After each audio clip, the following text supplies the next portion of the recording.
지금 우리는 여호수아의 마지막 단락이라고 할 수 있는 마지막 단락인 여호수아의 유언의 말씀을 함께 나누고 있습니다. 지난 시간에 나누었던 23장은 이스라엘의 지도자들을 모아놓고 남긴 유언이라면, 이제 24장은 그 대상을 확대해서 모든 이스라엘 백성들을 불러 모아놓고 남긴 유언의 말씀입니다. 지도자들에게 전할 말을 마친 여호수아는 이제 온 이스라엘 백성들을 세겜으로 불러 모읍니다. 1절을 보겠습니다. 여호수아가 이스라엘 모든 지파를 어디에 모았다고요? 세겜에 모으고라고 말씀합니다. 오늘 본문의 말씀에서 여호수아가 전하는 유언의 내용도 중요하지만 여호수아가 유언을 남기는 장소를 왜 세겜으로 정했느냐 또한 매우 중요합니다. 왜냐하면 성경은요, 장소가 매우 중요한 의미를 가지는 경우가 참 많기 때문입니다. 예를 들어서 예수님께서 마태복음 16장에 제자들에게 사람들이 나를 누구라 하더냐, 그리고 너희는 나를 누구라 하느냐라고 이렇게 질문하신 적이 있어요. 그런데 그 질문을 하신 장소가 어디냐면 가이사랴 빌립보라는 장소입니다. 이 가이사랴 빌립보 이 도시는요, 가이사, 그러니까 황제를 뜻하는 가이사와 또 분봉왕 헤롯 빌립의 이름을 따서 이 가이사와 빌립이 합쳐진 지명입니다. 그러니까 분봉왕 헤롯 빌립이 황제에게 바친다는 뜻으로 로마 황제를 기리는 의미가 반영된 도시가 이 가이사랴 빌립보라는 곳이에요. 그러니까 가이사랴 빌립보는요, 어떤 도시겠어요? 황제 숭배의 도시였습니다. 그곳에서 지금 제자들에게 질문을 한 거예요. 세상 사람들은 로마 황제를 신이라고 여기고 로마 황제를 온 세상을 다스리는 왕으로 여기면서 살아가는 그 도시에서 제자들에게 예수님이 만왕의 왕이시고 참 하나님이신 것을 가르쳐 주시는 거예요. 여러분이 만약 이스라엘의 지도자로서 마지막 메시지, 유언을 남기는 어떤 장소를 택해야 한다면 여러분들은 어떤 장소를 택하시겠습니까? 아마도 조금 더 상징적인 의미를 지닌 곳, 예를 들면 이스라엘의 하나님이 놀라운 기적을 행하셨거나 혹은 놀라운 승리를 경험하게 하신 그런 장소를 택해서 여러분 이 백성들에게 유언의 메시지를 남기지 않겠습니까? 예를 들어서 길갈이라는 곳이 있습니다. 이 길갈이 어떤 곳입니까? 길갈은 이스라엘 백성들이 요단강을 건넌 후에 처음으로 가나안 땅 안에서 진을 쳤던 장소였습니다. 그곳은 하나님께서 요단강을 마른 땅처럼 건너게 하신 기적을 후손들로 하여금 기억하게 하기 위해서 12돌을 세운 곳입니다. 뿐만 아니라 더 중요한 게 있어요. 그곳에서 이스라엘 백성들이 하나님의 명령을 쫓아 할례를 행했습니다.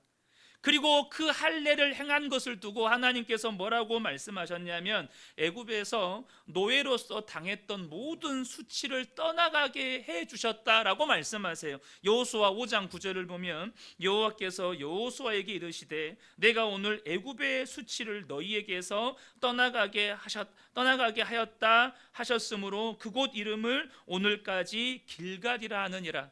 그러니까 이 지명에는 굉장히 중요한 영적인 의미가 담긴 곳이 많다는 것입니다. 또 가나안 땅 안에는 영적인 의미로 따지면 더 중요한 장소가 있습니다. 바로 실로라는 곳입니다. 이 실로는 여호와의 법궤를 모시고 있는 성막이 있는 곳이에요. 다시 말해서 하나님이 임재해 계시는 곳이고 당시 가나안 땅 안에서 수도와 같은 곳이었습니다. 그런 곳으로, 길갈과 같은 곳 혹은 실로와 같은 곳으로 이스라엘 백성들을 불러 모아서 유언을 남긴다면 더 강력하게 전달되지 않겠습니까? 그런데 길갈도 아니고 실로도 아니고 세겜으로 이스라엘 백성들을 불러 모았다는 거예요. 세겜은 두 가지 의미에서 중요한 장소입니다. 첫 번째로 세겜은 요셉의 장례가 치러진 곳입니다. 오늘 본문 32절을 보겠습니다. 또 이스라엘 자손이 애굽에서 가져온 요셉의 뼈를 세겜에 장사하였으니 이곳은 야곱이 백크시타를 주고 세겜의 아버지 하몰의 자손들에게서 산 밭이라. 그것이 요셉 자손의 기업이 되었더라. 여러분, 이렇게 요셉의 장례를 치른 것이 이스라엘 백성들에게 무슨 의미가 있을까요? 먼저 야곱이 죽기 전에요, 요셉의 두 아들, 그러니까 므낫세와 에브라임을 축복한 적이 있습니다. 그리고 므낫세와 에브라임을 축복하면서 요셉에게 남긴 말이 있어요. 창세기 48장 21절 22절을 보겠습니다.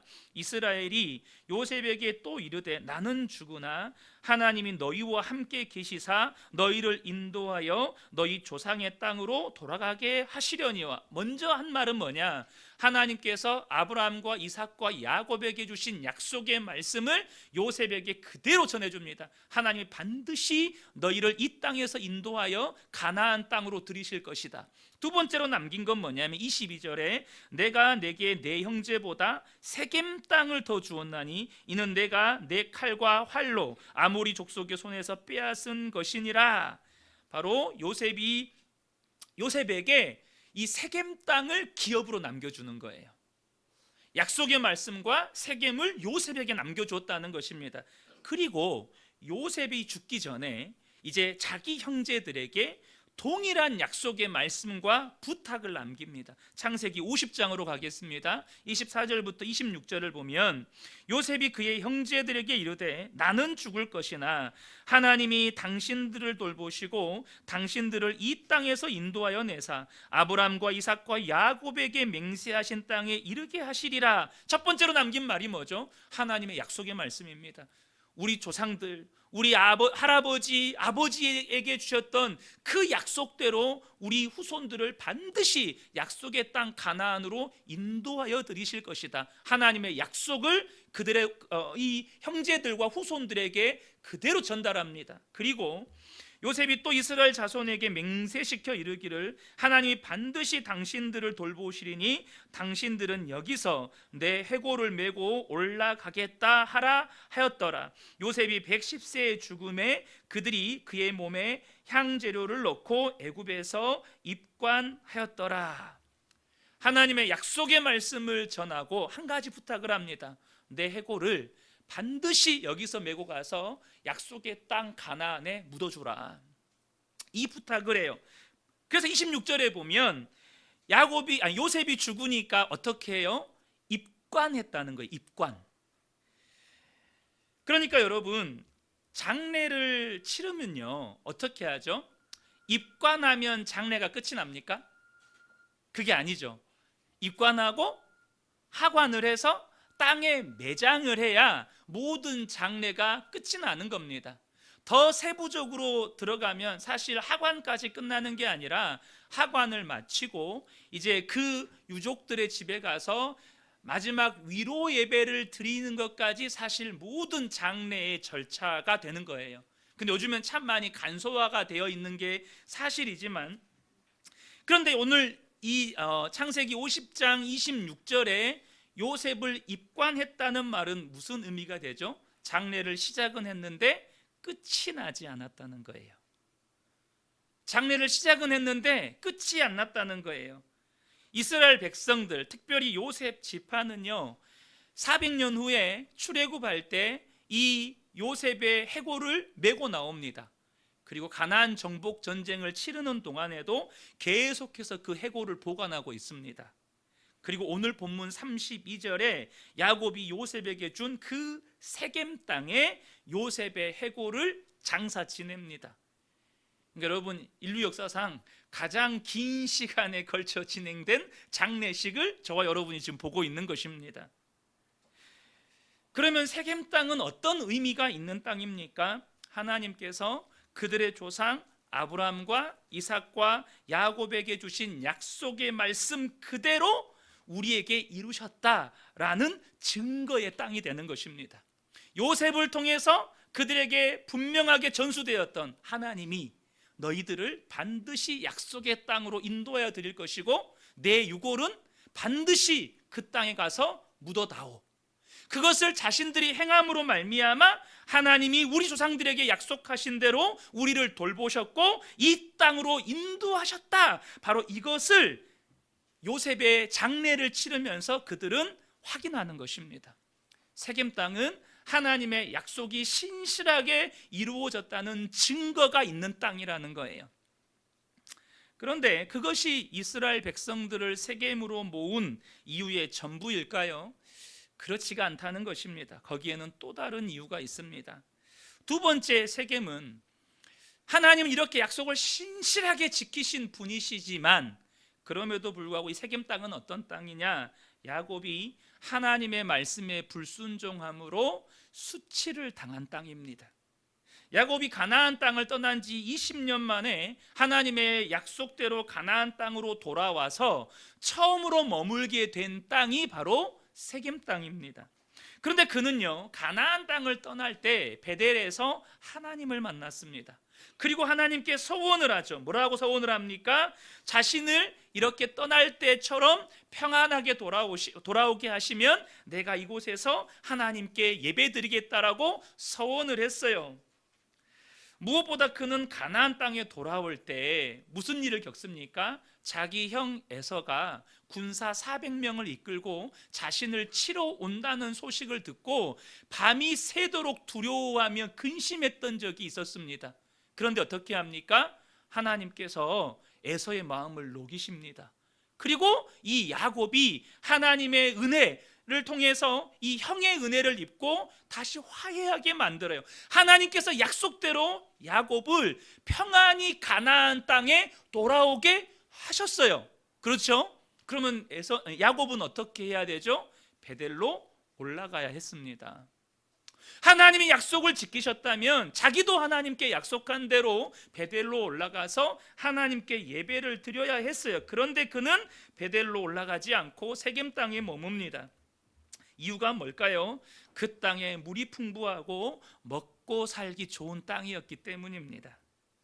이 세겜이란 단어는 어깨라는 뜻인데요, 그 땅은 짐을 지고 떠나야 하는 땅이라는 의미를 가지고 있어요. 그러니까 야곱은 떠나야 할 땅에 머물러 있었던 것입니다. 그 불순종으로 인해서 하나밖에 없는 딸 디나가 하몰의 아들 세겜에게 강간을 당하게 되고 그 일로 그들의 오라버니 시므온과 레위가 거짓 조약을 맺고 할례를 행하게 해서 세겜에 있는 모든 사람들 다 살육해 버립니다. 그곳에서 야곱은 혹독한 불순종의 대가를 치르게 됩니다.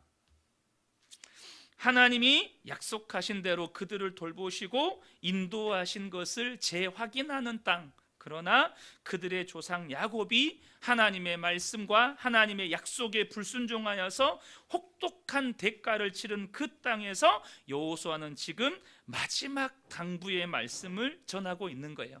하나님의 신실함, 야곱의 불순종을 상징하는 땅, 그 땅에서 여호수아는 그의 마지막 메시지를 전하는 거예요. 우리는 보통 아픈 과거나 상처는 잊어버리려고 하거나 감추려 합니다. 그런데 여러분, 이스라엘에 가면요, 야드바셈이라는 박물관이 있어요. 굉장히 유명한 박물관입니다. 이 박물관은요, 나치 독일에 의해서 자행된 유대인 대학살, 그러니까 홀로코스트의 희생자들을 추모하기 위한 국립기념관입니다. 그 입구에 들어가면 당시에 희생당한 이 유대인들의 이름이 빼곡히 적혀 있습니다. 그리고 스피커에서 수십 년 전에 나치 독일에 의해서 희생된 그들의 조상들의 이름이 계속해서 흘러나옵니다. 신규식, 신시민, 정시온, 이렇게 계속 흘러나와요. 그러면서 입구에 이렇게 쓰여져 있어요. 용서는 하되 잊지는 말자. 제가 뭘 말씀드리려고 하냐면 이것이 유대인 민족들 속에 흐르는 민족적인 정서, 민족적인 정신이라는 거예요. 세겜 땅은 그들의 조상 야곱에게 있어서 큰 아픔의 땅이었습니다. 여호수아는 자신이 죽기 전에 이스라엘 백성들이 똑같은 실수를 반복하지 않도록 반드시 기억하고 붙잡아야 할 말씀을 전하면서 그들의 마음에 지금 새기고 있는 거예요. 그러면 여호수아가 지금 어떤 말씀을 남기고 있나요? 이젠 내용으로 한번 우리가 들어가서 나눠보기를 원합니다. 14절과 15절을 보면, 그러므로 이제는 여호와를 경외하며 온전함과 진실함으로 그를 섬기라. 너희의 조상들이 강 저쪽과 애굽에서 섬기던 신들을 치워버리고 여호와만 섬기라. 만일 여호와를 섬기는 것이 너희에게 좋지 않게 보이거든 너희 조상들이 강 저쪽에서 섬기던 신들이든지 또 너희가 거주하는 땅에 있는 아모리 족속의 신들이든지 너희가 섬길 자를 오늘 택하라. 오직 나와 내 집은 여호와를 섬기겠노라. 이렇게 말씀을 전합니다. 그런데요, 우리가 이 말씀을 좀 잘 이해할 필요가 있어요. 많은 분들이 이 부분에 대해서 하나님께서 우리에게 자유의지를 주셔서 우리가 마음껏 선택할 수 있도록 허용하시는구나, 이렇게만 보신다면 하나님의 마음을 잘 이해를 못하는 거예요. 하나님의 마음을 전혀 모르는 거예요. 먼저 여호수아는요, 이 말씀을 하기 전에 하나님께서 여호수아에게 하신 말씀을 이스라엘 백성들에게 그대로 전합니다. 하나님이 하신 말씀이 뭐냐면, 하나님께서 이스라엘 백성들을 위해서 무슨 일을 하셨느냐는 거예요. 그것이 우리가 읽지는 않았지만 3절부터 13절의 말씀입니다. 그러니까 3절부터 13절의 말씀을 요약하면, 애굽에서 재앙을 내려 너희를 인도하여 내었고 너희를 뒤쫓아오던 애굽의 병거와 마병을 홍해에 다 수장시켰고 아모리 족속의 땅을 점령하게 하였고 발람이 저주하려던 것을 축복으로 바꿨고 가나안 모든 족속을 너희 손에 넘겨주었고 너희가 건설하지 않은 성읍과 심지 않은 포도원과 감람원의 열매를 먹게 했다. 이 말씀을 하는 거예요. 내가 이렇게 너희들을 위해서 이렇게 했다라고 말씀하시는 거예요. 그런데 이 3절부터 13절을 보면 우리가 지난주 23장 말씀을 나눌 때처럼 반복해서 등장하는 단어가 있어요. 지난주에 반복해서 등장했던 단어가 뭐죠? 너희의 하나님 여호와. 하나님은 내 하나님이기도 하지만 너희의 하나님 여호와다. 이 단어가 반복해서 등장해. 근데 오늘 24장 3절부터 13절을 보면 반복해서 등장하는 단어가 있어요. 여러분, 제가 잠깐 시간을 드릴 테니까 한번 찾아보시겠습니까? 3절부터 13절에 계속해서 반복해서 등장하는 단어가 있어요. 어떤 단어죠? 내가라는 단어입니다. 내가. 3절부터 13절을 보면 이 내가라는 단어가 총 12번 정도 등장을, 제가 2번 세어봤는데 12번이었던 것 같아요. 그리고 또 나는이라는 단어까지 합치면 한 14번 정도 등장을 해요. 그러니까 하나님께서 내가 너희들을 위해서 이런 일을 했다, 내가 너희를 위해서 이렇게 많은 일을 했다라고 왜 말씀하실까요? 내가 너희를 위해서 이렇게 많은 일을 했다, 왜 말씀하실까요? 하나님이 이스라엘을 사랑하신다는 말씀입니다. 내가 너희를 이렇게 사랑해. 그러니까 너희가 그것 좀 알아줘. 내가 너희를 위해서, 너희를 사랑하니까 이렇게 많은 일들을 너희를 위해서 했어. 그러니까 내 마음 좀 알아줘.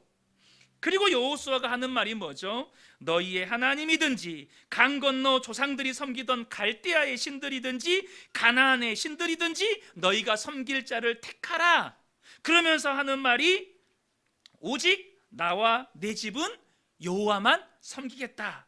강한 어조로 말하는 거죠. 그럼 여러분, 이 말이 문자 그대로 너희가 섬기고 싶은 신을 마음대로 선택해서 섬기라는 말입니까?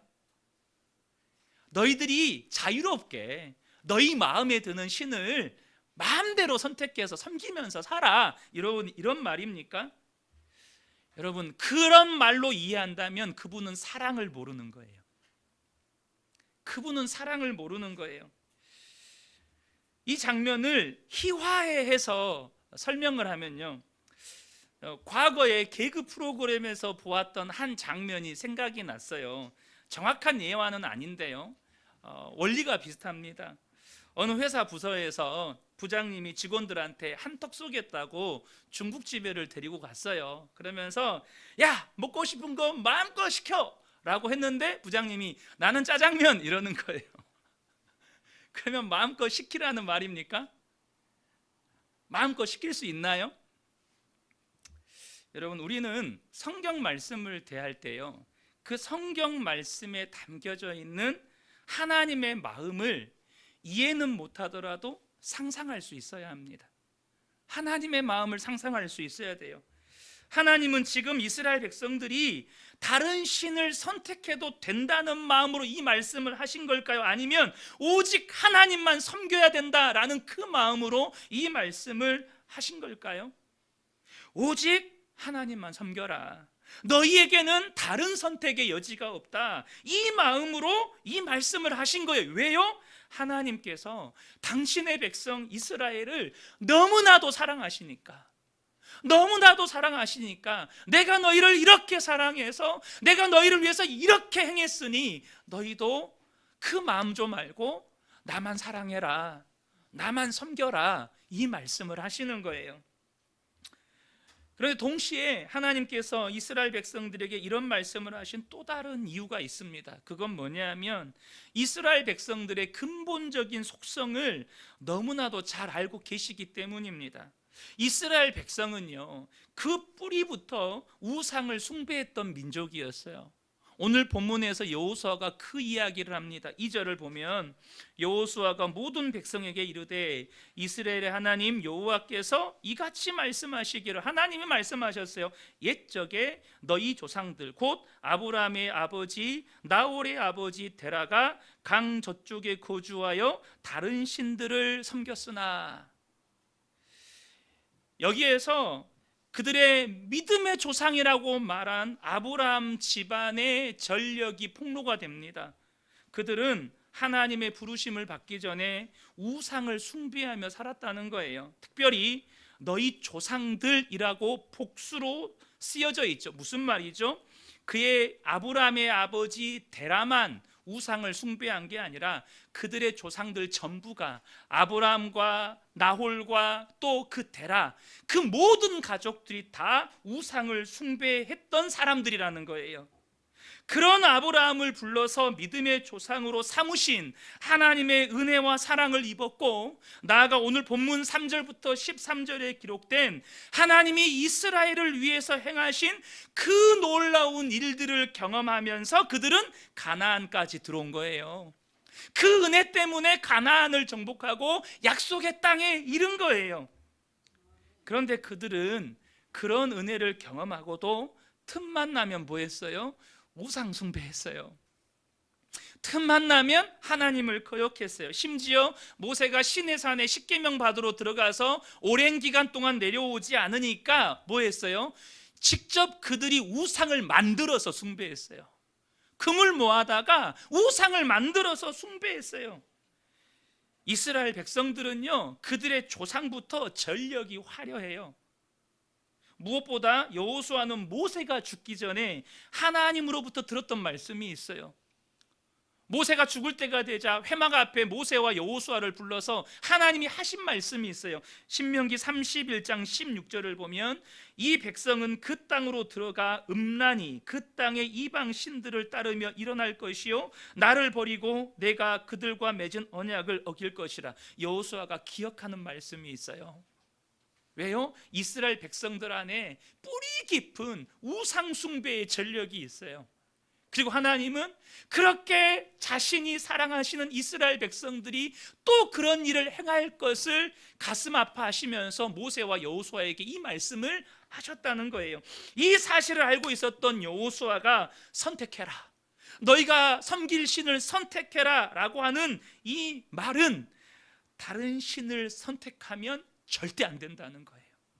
이 말씀을 지금 이스라엘 백성들에게 전하는 것입니다. 사랑하는 성도 여러분, 다른 신 선택하시면 안 됩니다. 하나님만 섬기는 저와 여러분 되시기를 예수님의 이름으로 축복합니다. 그런데 이런 여호수아의 말에 이스라엘 백성들이 뭐라고 대답을 하죠? 16절과 18절을 보겠습니다. 백성이 대답하여 이르되 우리가 결단코 여호와를 버리고 다른 신들을 섬기기를 하지 아니하오리니, 18절 하반절에 그러므로 우리도 여호와를 섬기리니 그는 우리의 하나님이심이니이다 하니라. 여러분, 이 대답 들으시면 어떠세요? 여호수아가 정말로 기대했던 대답처럼 느껴지시죠? 마땅히 칭찬받아야 할 대답처럼 느껴지시죠? 우리가 하나님만 섬기겠습니다. 그런데요, 여호수아의 반응이 뭐죠? 그 대답을 들은 여호수아의 반응을 볼까요? 19절입니다. 여호수아가 백성에게 이르되 너희가 여호와를 능히 섬기지 못하리라. 너희는 여호와를 능히 섬기지 못한다, 이렇게 말해요. 왜 여호수아가 이렇게, 분명히 우리는 보면 여호수아가 기대했던 대답을 한 것 같아요. 근데 여호수아는 뭐라고 말하냐면 너희가 여호와를 능히 섬기지 못할 거다, 이렇게 말해요. 이렇게 대답한 데는 중요한 이유가 있어요. 그것은 이스라엘 백성들의 신앙 때문이었어요. 그럼 그들의 신앙이 어땠다는 겁니까? 17절 18절을 보겠습니다. 이는 우리 하나님 여호와께서 친히 우리와 우리 조상들을 인도하여 애굽 땅 종되었던 집에서 올라오게 하시고 우리 목전에서 그 큰 이적을 행하시고 우리가 행한 모든 길과 우리가 지나온 모든 백성들 중에서 우리를 보호하셨음이며 여호와께서 또 모든 백성들과 이 땅에 거주하던 아모리 족속을 우리 앞에서 쫓아내셨음이라. 여러분, 잘 보셔야 됩니다. 하나님께서 이스라엘 백성들을 대하는 태도와 이스라엘 백성들이 하나님을 대하는 태도에는 큰 차이가 있습니다. 하나님은 어떻게 대해요? 아무런 조건 없이 사랑으로 대하십니다. 사랑으로 대하세요. 근데 이스라엘 백성들의 대답을 보면 그들이 하나님을 어떻게 대하고 있는지를 알 수 있어요.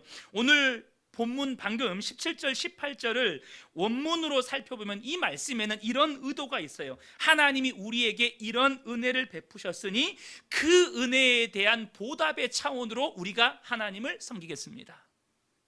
하나님께서 우리를 인도하시고 보호하시고 먹이시고 가나안 땅을 몰아내시고 그 땅을 차지하게 하셨으니 그 보답으로 하나님을 잘 섬기겠다는 거예요. 그러니까 이스라엘 백성들은 하나님과의 관계를 주고받는 거래 관계로 대하고 있는 것입니다. 그래서 여호수아가 하는 말이 너희는 능히 하나님을 섬기지 못한다라는 거예요. 그런 태도로는 절대 하나님 못 섬긴다는 거예요. 여호수아가 왜 이런 대답을 할까요? 방금 우리가 읽었던 19절에 하나님이 이스라엘 백성들을 어떻게 대하고 있는지가 드러나요. 19절을 보겠습니다.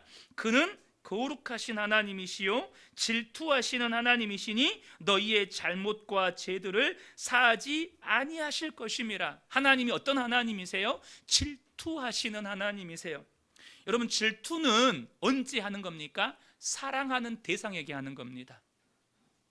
여러분 주변에 많은 사람이 있어요. 근데 여러분이 사랑하는 사람이 있어요. 근데 그 사랑하는 사람이 나를 쳐다보지 않고 딴 여자를 보고 딴 남자를 봐요. 그럼 어때요? 거기에서 질투가 일어나는 거예요. 그러니까 질투는요, 편애적인 사랑을 전제하고 있는 거예요. 그럼 이스라엘 백성들이 얼만큼 하나님으로부터 편애적인 사랑을 받았을까요? 신명기 33장 29절을 보면 이스라엘이여 너는 행복한 사람이로다 여호와의 구원을 너같이 얻은 백성이 누구냐? 이스라엘만큼 하나님의 은혜와 사랑과 구원을 경험한 백성이 없다는 거예요. 그는 너를 돕는 방패시요 내 영광의 칼이로다 내 대적이 내게 복종하리니 내가 그들의 높은 곳을 밟으리로다. 이스라엘이 착해서도 아니고 이스라엘이 커서도 아니고 이스라엘이 뭘 잘해서도 아닌데 하나님이 특별히 이스라엘을 사랑하셔서 그들에게 이런 구원의 은혜를 베푸셨다는 거죠. 하나님은 이스라엘을 편애하셨습니다. 그리고 우리를 편애하십니다. 그래서 하나님께서 여호수아를 통해서 마지막으로 이스라엘 백성들에게 전달하고 싶은 메시지는 뭐냐면 너희의 신앙은 아직도 내가 너희에게 베푼 은혜에 대해서 보답하는 차원에 머무르고 있다. 그러나 나는 그것을 원하지 않는다. 안타깝게도 많은 성도들이 아직도 그런 신앙에 머물러 있는 경우가 많아요. 다시 말하면 하나님이 내게 베푸신 은혜에 보답하는 차원으로 신앙생활을 하는 경우가 많다는 겁니다. 아마 혹시 여러분도 그런 기도 해보신 적 있을 거예요. 하나님, 내 기도에 응답해 주시면 내가 이렇게 하겠습니다. 저도 그런 기도 해본 적 있거든요. 청년 때 하나님 이렇게 응답해 주시면, 하나님 내가 대학에 합격하면, 하나님 내가 이 시험 합격하면, 하나님 내가 여기에 취업하면, 하나님 내가 이렇게 되게 해주시면 내가 하나님께 영광 돌리겠습니다. 여러분 이런 기도 해보신 적 없나요? 하나님이 이렇게 해주시면 내가 이렇게 하겠다. 그런데 여러분, 우리가 하나님을 위해서 뭘 할 수 있죠? 어떤 목사님이 이런 신앙을 앵벌이 신앙이라고 표현하시더라고요. 우리가 하나님을 위해서 무엇을 할 수 있습니까?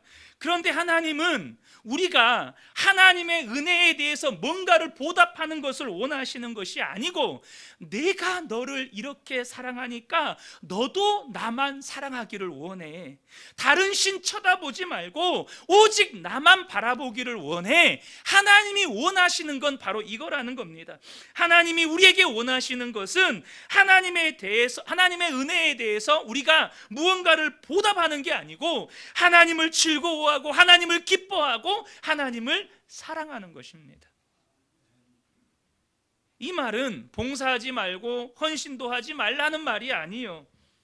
하나님의 은혜에 대한 보답의 차원이 아니라 하나님의 사랑과 그분이 나를 위해서 행하신 일들을 경험하고 나니까 그분이 너무 좋은 거예요. 그분을 너무 사랑하게 되는 거예요. 그래서 이제는 그분과 늘 함께 있고 싶고, 그분이 인도하는 대로 살고 싶은 거예요. 그분의 인도하심을 따라 살다 보니까 봉사도 하게 되고 헌신도 하게 되고 선교도 하게 되는 거예요. 은혜에 보답하기 위해서 봉사하고 헌신하고 선교하는 게 아니라는 겁니다. 여러분, 그분의 인도하심을 따라 헌신도 하고 봉사도 하고 선교도 하는 거죠. 이것이 주님이 우리에게 원하시는 더 깊은 차원의 신앙이라는 것입니다. 사랑하는 성도 여러분, 여러분에게 정말로 묻고 싶습니다. 여러분은 하나님을 사랑하십니까? 정말로 하나님을 사랑하시나요? 이 시간에 예배 드리는 것 너무너무 귀한 일입니다. 정말로 우리 예배 드리는 우리 모든 성도님들을 축복합니다. 그런데 여러분, 내가 하나님을 예배 드린다면 무엇 때문에 예배 드려야 할까요? 하나님이 내게 이런 은혜를 베푸셨으니 내가 그 은혜에 보답하기 위해서 예배 드리는 걸까요? 그게 아닙니다. 하나님을 즐거워하고 하나님을 기뻐하니, 하나님을 사랑하니 예배 드리고 싶어서 예배 드리는 겁니다. 하나님을 즐거워하니 기도하고 싶고 그래서 기도하는 거예요. 하나님을 더 사랑하고 싶어서 말씀을 읽고 그 말씀 속에서 하나님의 더 큰 은혜와 사랑이 깨달아지고 그래서 하나님의 사랑이 더 깊어지고, 그렇게 우리의 신앙이 더 깊은 신앙의 차원으로 나아가야 한다는 것입니다. 사랑하는 성도 여러분, 저는 우리 모든 성도님들이 하나님께서 나를 사랑하신 그 사랑 때문에, 그리고 나를 위해서, 나를 구원하시기 위해서 행하신 그 놀라운 일들 때문에 하나님만 사랑하고 하나님만 즐거워하고 그리고 하나님만 섬기는 그런 복된 성도님들 되시기를 예수님의 이름으로 축복합니다.